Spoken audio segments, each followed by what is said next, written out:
Now we got it. We got it. We got it. We do. And, oh, Chip, I have cat hair on me. Sometimes, ladies and gentlemen, welcome to Hal Sparks Mega Worldwide, the greatest live stream in the history of live streams. I'm your host, Hal Sparks, and I will continue to Hal Sparks for the foreseeable future, which will go on interminably. I have told people this before, and I get pushback all the time, but I'm here to tell you, ladies and gentlemen, that the world is not going to end. And those who are on the ups will sometimes be on the downs, and the vice and the versa. And the higher they fly, the closer they get to the sun, and then their wax wings burn up, and then an Iron Maiden song breaks out. See, there's swings and roundabouts. Every cloud has a silver lining, as it were. And we will have a focus going on. There's a lot of stuff I have to say where the I guess the apprehension that everyone's feeling, the anxiety they're feeling is about what's going to happen. Some of it we know, and therefore it's like a jump scare in a movie that you're sure is going to happen. And then sometimes that jump scare turns out to be a cat. Yes, we've all experienced that. Yes? Okay. As a matter of fact, let me bring the chat in because I want to ask something of you. And this is a genuine question. This is a genuine question, everybody. Here you go. This is the question. Did the election of Donald Trump last time or this time change you as a person? And I don't mean how you feel.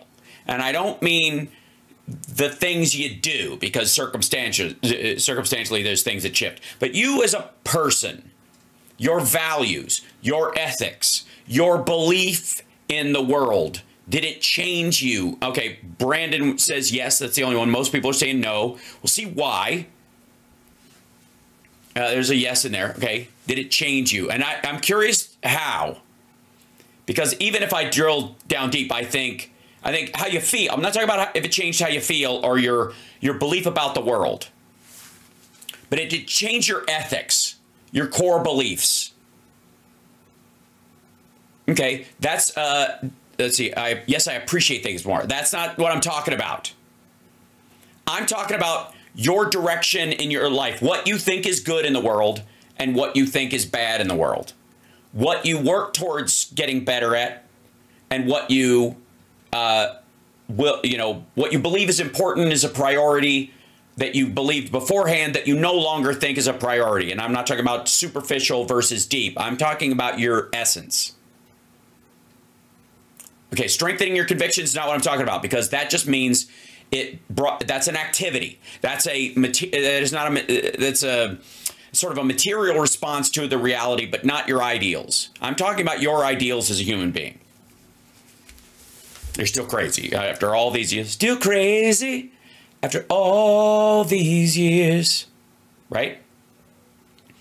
Okay, disappointment's not what I'm talking about. I'm talking about before Donald Trump showed up, did you think women's rights were important? And do you now think they aren't? I'm not talking about your beliefs in other people. I'm talking about your, what we call in the world of Stoic optimism, your locus of control. This not locust, but locus, the local area that you have control over in your life, which is not only the material world directly within your arm's reach, but also your feelings, your beliefs, yourself. Okay, still you, regardless of the environment. Okay. Did, beyond the stuff that, if something was threatened in that moment, the rights of minorities, the rights of women, the rights of the downtrodden, your belief in the Americans with Disabilities Act and the value that it adds to our world, those things, if those were in your belief and someone came along and challenged those things, would your response, because you truly believe in them, be, well, fuck? Well, again, because if it was, that's okay. If it was, and by the way, some people are saying, yes, I've moved further left. That's a curious take on that. I would have to drill down on whether or not that is a genuine material shift or simply a deepening of the issues you had previously or the beliefs you've had previously, right? Okay. And this would be, and then I'll give you another one. This is the inversion of this. Anybody in this at all, anybody here, afraid of spiders? Anybody afraid of spiders? Anybody have or snakes? I mean, because that's pretty integral to somebody. I'm not, but when somebody feels it, they fucking feel it. Am I right? Snakes and spiders, like it's a straight up phobia. It is completely irrational. It is a, you know, because again, you are as big as the Empire State Building to this fucking thing, and yet you're scared of it. I get it. It is a phobia and it is real. But if you had this thing, if you had this phobia, and there was a spider or a snake between you and a baby that was going to be harmed, not even by that spider or snake, a bookcase is falling over, and it's going to fall on a toddler. Would your fear of that snake or that spider as irrational and strong and visceral and in your bones and in your cells as it is, would that make you go, oh, so much that you would just let the thing fall on the child? Right. Even your unreasonable, anxious feeling about something that is beyond, you know, absurd would be overridden by your deeper ethical belief, right? Goes beyond your anxious fear of, and believe me, like I'm saying, people who are arachnophobic or have fear of snakes, it is an incredibly powerful, almost instantaneous feeling. But all of them, whenever tested, would move past that to save the child. Okay?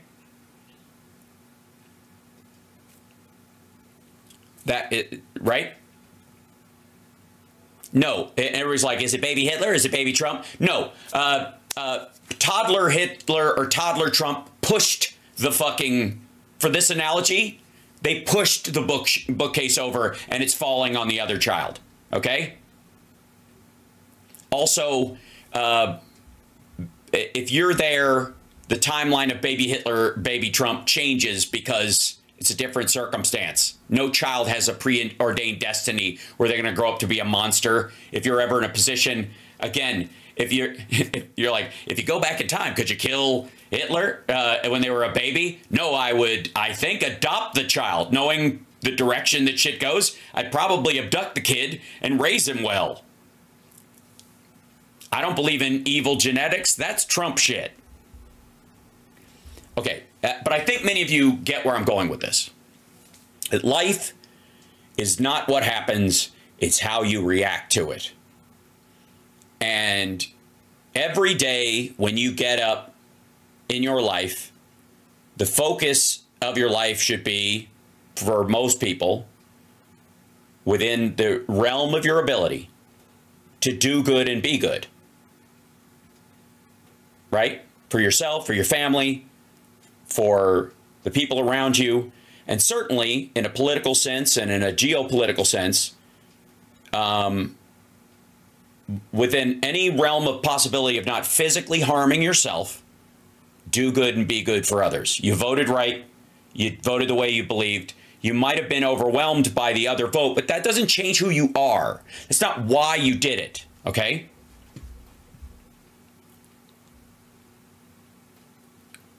Somebody like tell, all right, whatever.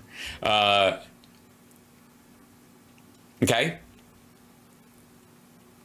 So what I would like everyone to focus on, and this includes, I guess my advice would go out to any of the maggots and trolls in the chat room. And by the way, thank you guys for showing up. I appreciate you being here. I'm sure you're skating around looking for meltdowns. This ain't that place. That happens everywhere. Don't ever confuse my passion and anger for a meltdown.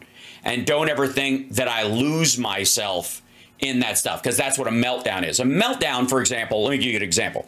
A meltdown is not someone in like the Women's March the first time Trump was elected screaming in public. A meltdown is attacking the Capitol and shitting on the desk of the Speaker of the House, or you know, building a gallows to kill the sitting vice president of the person that you elected last time. That would be a meltdown, if that makes sense. Okay. A meltdown is not reacting passionately to something you wish went the other way by any stretch. Just letting you know. So, and again, there are people having them. Don't get me wrong. Please, yeah, you will. They're not even hard to find, my friend. But you're not going to find one here, because I, in my life, have always practiced what I would call stoic optimism. You know, keep funny and carry on, as it were. And just because Trump won the election is not, and this is something I've always talked about with our Democratic friends when it goes our way, is getting elected.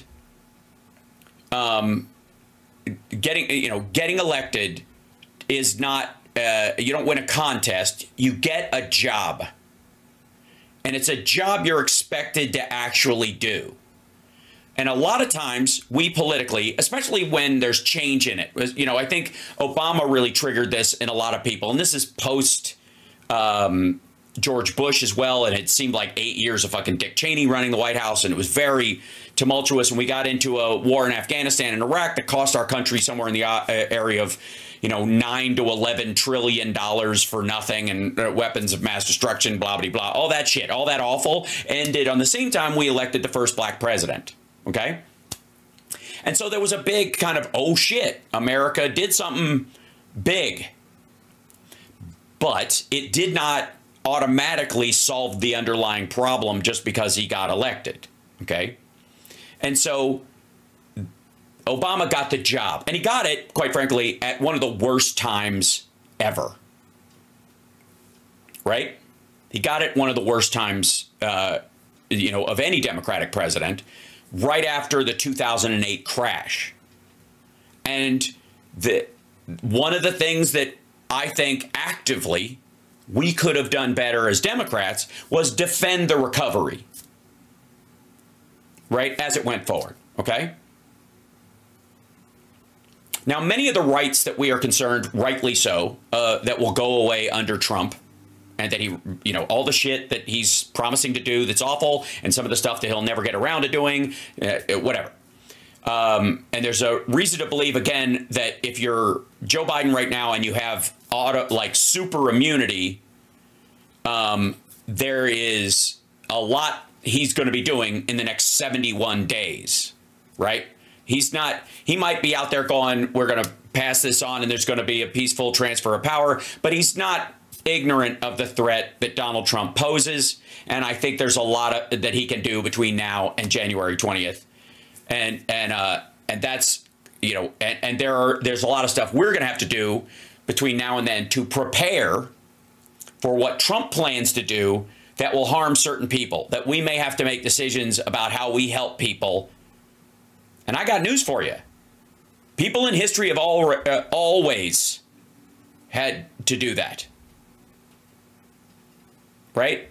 Throughout history, there was a time when all the rights that Trump is intending to take away never existed in the first place. And people stepped up.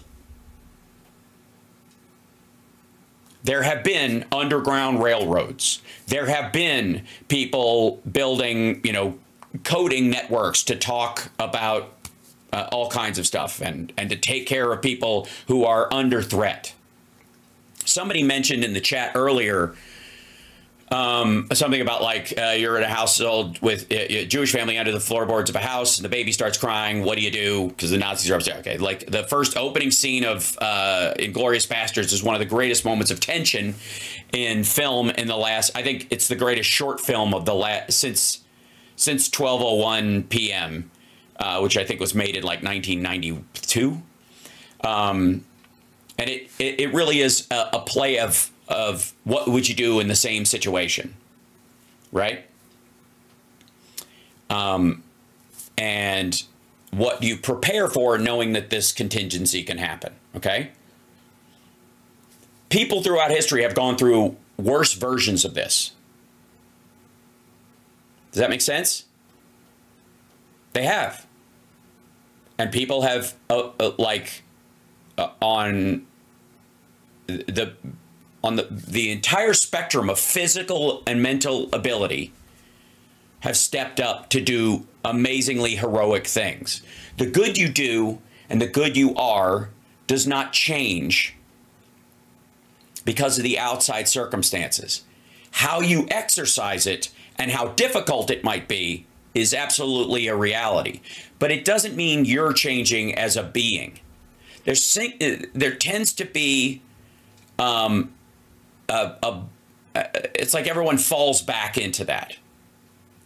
And it is materially not true. It's not even that people feel that way and it doesn't have to be that way. It ain't. Now, there are definitely people, and you can let me know in the chat room.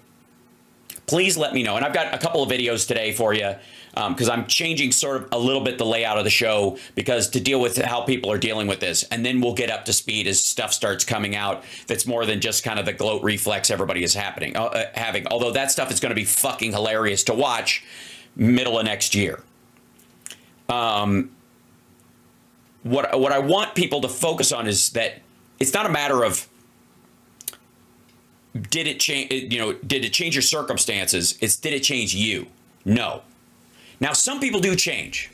And if you're one of those people that would become a capo in the camps of Auschwitz just to stay alive, then this ain't the show for you either.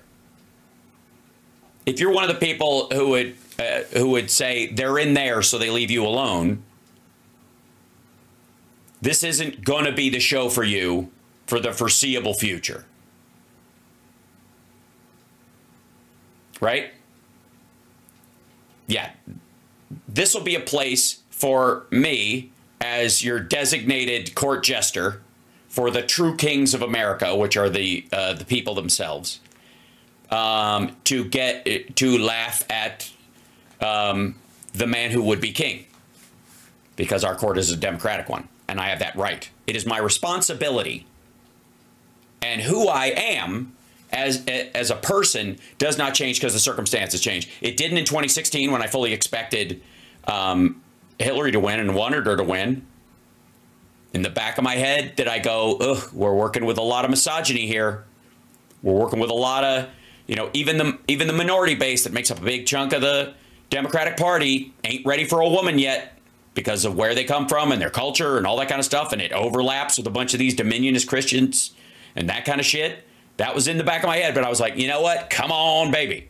And it wasn't quite there yet because we've done Obama, right? And there was a feeling like, all right, maybe we're there, but we ain't. We ain't there yet. And to get there is going to take some convincing. And that's the work that has to be done. Hillary was a great woman, a great candidate. If Harris had a year to do this, she might have been fine. Was it possible that Biden could have won on his own? Absolutely. All that is true. Water under the bridge. The question is, do you allow this circumstance change to change who you are? And look, people will be talking about the details of it. People will be talking about the if this and if only this and if only this. That many of those are true. Some of them are red herrings. Some of them are rabbit holes that people will chase. Right? But I will tell you this, because time has passed, and this is the day we are alive in right now. That is a lesson. And Monday morning quarterbacking is not going to help us in this. It's just our behavior going forward that will affect this. How do we do it? And when people are really in harm's way, because again, I almost have a job in the sportsing of politics because I mock it. But the reason is because I believe that my enemy, their biggest weakness is mockery.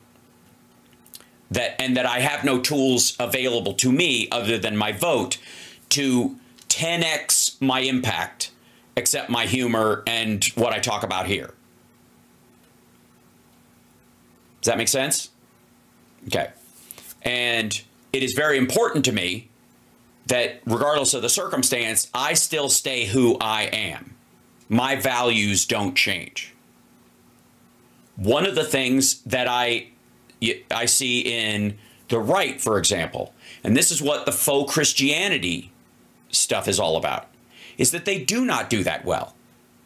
They let the circumstances change who they are. They may have at one point believed that Jesus Christ was their Lord and personal Savior and Christmas was a lovely holiday. And now they are, they're calling for the killings of people and they stormed the Capitol and they did. That's what they did. They're the one, that's how they do it. That's not how I'm going to live my life.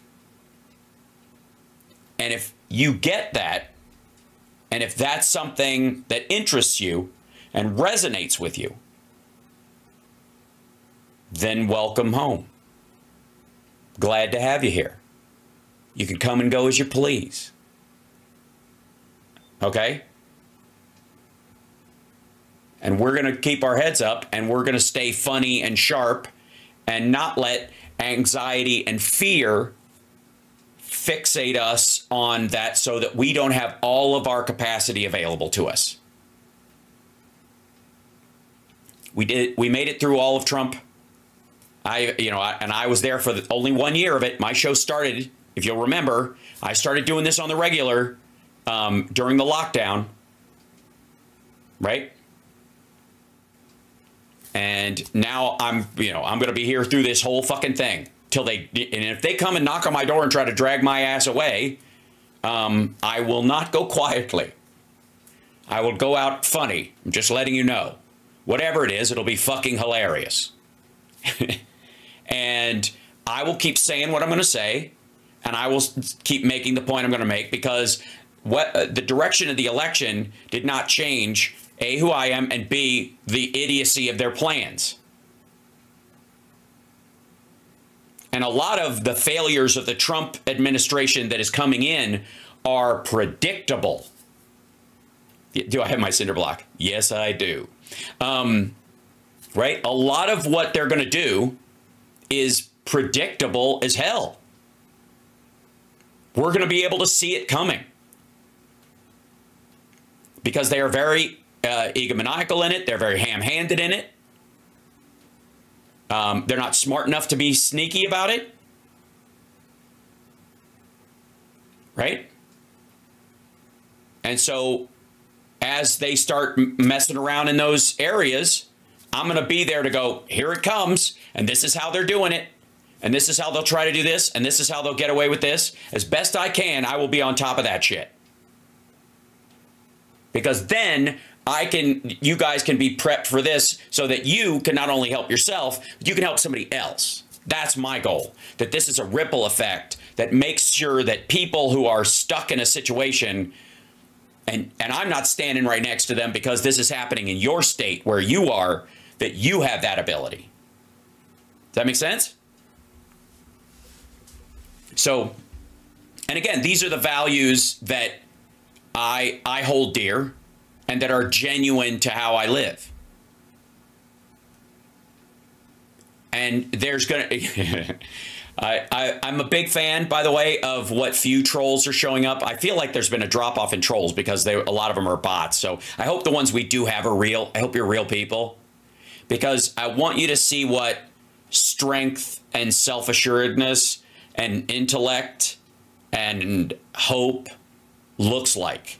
For real, not this bravado. The sun will shine out of my butthole and everything's going to be great on day one. Like he's already missed his deadline on the Ukraine war. It was 24 hours after he wins the election. He was supposed to clear that shit up. Not happening. Won't happen 24 hours after the fucking inauguration either. And Biden has, and the State Department and everybody in the DOD has 2 months to fucking stack that shit so they're good. Just letting you know that if you are, if you're expecting that, you come to the wrong place. Because I'm Hal Sparks, and I Hal Sparks, baby. I Hal Sparks like nobody else Hal Sparks. You know what the best thing about me saying Hal Sparks all the time is now my name is stuck in your head. And in the middle of you grinding on some other site, I'm sure if you're not paid, I mean, if this is your job, I apologize if you have a trolling job and you're in Macedonia or fucking Memphis and you've been paid to sit there and gripe at shit and you're worried about now that Trump's been elected, like, oh my God, will they even need me? And, is there money to be made? Can I get hired by the DNC to do that shit? For them, I understand. But if you're a real troll, then I want you to know that sometime next week, I don't know when, it'll probably be, let's say Tuesday, around lunchtime, you're gonna be eating or masturbating in the middle of the day, whatever you do to try to stem the loneliness and the vacuous nature of your life. And my name is gonna pop into your head. Hal Sparks. It's just gonna like a balloon popping, like a sneeze. Like every so often, like a building sneeze, my name is just gonna go right into your head. Hal Sparks. And it'll probably happen, and I'm sorry about this, it's gonna happen right about the time you're like getting excited about something you see online. And you're going to go, the libs are going to liberal tears or whatever the shit, and you get right at the moment you're getting excited about it. And my name is going to go right into your head, Hal Sparks, pow. And you're going to go, fuck. Because you're going to know there's one guy out there who ain't shaken. You hear me? For real. Again, and I know you're going to go, it's Cope. Asshole, it's never been Cope. Not here. You'll see other people doing it. Don't get me wrong. You'll see other people with false bravado and shit, and you'll be able to recognize it when it happens because it's what Trump does all the time. I mean, Jesus Christ, look at his winning night speech. He didn't even know he won. He's going to be, and again, I don't wish him on this. This is not this is a health-related thing. I don't think he's going to make it a year and a half. Right? And we'll deal with, President Vance when that happens, whatever. That'll be hilarious for me too. But I'm here to tell you that I'm going to be the name that pops into your head when you're having the best moment about this and but you're still a little nervous because you're like, oh, I hope he doesn't fuck this up, because he's going to. It's what he does. This is the man who loses through winning. He gets Taj Mahal, he's wanted it his whole life, and he needs his dad to bail him out. He manages to do it, and then it collapses, and he loses his gaming license, and he goes bankrupt. It's what he does. He gets it, and everybody's like, how the fuck did he pull that off? And then it happens every time. Even getting out of these,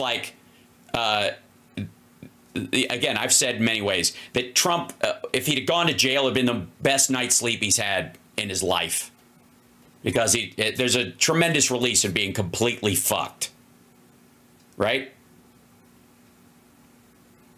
So, right. So, now he's like, oh shit, I got to do this. And he does. He's got to do it. And I got to tell you, baby, he's got 24 hours to fix gas prices and fix grocery prices and all that shit. January 20th, man, as soon as he goes, I doubted Trump, you know what? I'll let him finish the oath. He doesn't mean it anyways, but we'll just let him go through it. As soon as he's done saying it, whatever, the fucking final words on it, I'm going to click, I'm going to start a timer on him.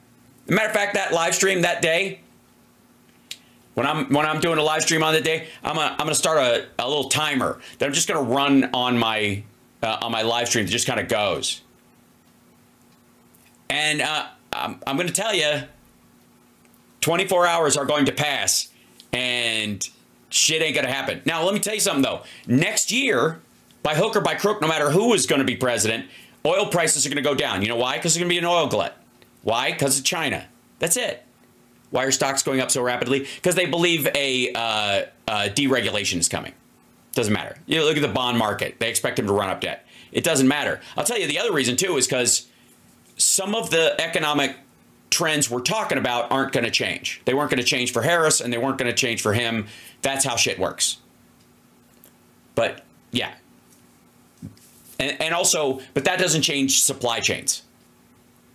Right. The other thing, too, is a bunch of companies are investing right now because they got to buy a bunch of shit before his tariffs go into place. And we've seen a bunch of that. So anyways, we'll talk about no, China does not produce oil. It's because their use of oil, their purchase of oil is going down. They don't need it. So the cost of oil goes down and the usage of oil goes down and it falls off a cliff. And now oil is cheap, really cheap, too cheap. We'll get to that as we go. I'm telling you.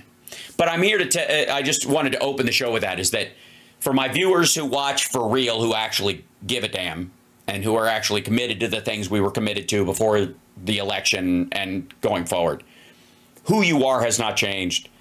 What you might have to do to show what you're for might have changed. Right? Does that make sense?